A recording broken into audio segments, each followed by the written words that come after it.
మరి ఆయన కష్టపడి. హలో ఫ్రెండ్స్, చూస్తున్నారుగా, ఇవి నేతి బీరకాయ. అంటే దీంట్లో నెయ్యి ఉండదు, కానీ ఆ పేరు అలా వచ్చింది. కూర వండితే నూనె లాగా వస్తుంది కనుక దీన్ని నేతి బీరకాయ అంటారు.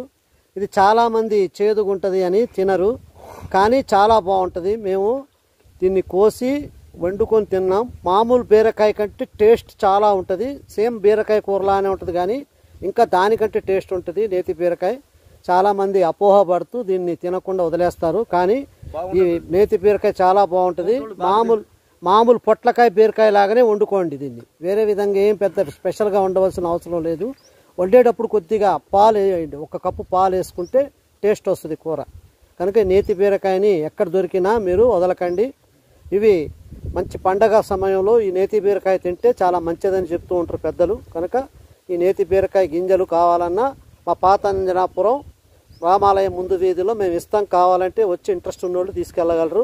ఇవి ఒక్కసారి వేసారంటే మీకు మొండి జాతి తీగలు విపరీతంగా వస్తూనే ఉంటాయి. వీటికి పందిర్లు ఏం అక్కర్లేదు. మన దడిల మీద కానీ చెట్ల మీద కానీ ఎక్కడ పడితే అక్కడ పాకనియొచ్చు. చూడండి, యాప చెట్టు మీద పాకింది ఇది.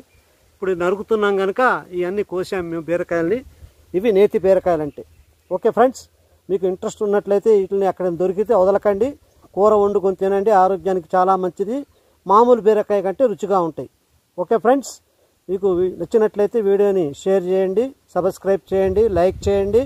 మరెన్నో వీడియోల కోసం మమ్మల్ని ప్రోత్సహిస్తూ మా యొక్క వీడియోని లైక్ చేస్తూ సబ్స్క్రైబ్ చేస్తూ ఉండండి. ఇవి నేతి బీరకాయలు. మీరు వినే ఉంటారు కానీ తిని ఉండరు. తిని చూడండి ఒకసారి, చాలా బాగుంటాయి. ఓకే ఫ్రెండ్స్, జై హింద్, జై భారత్.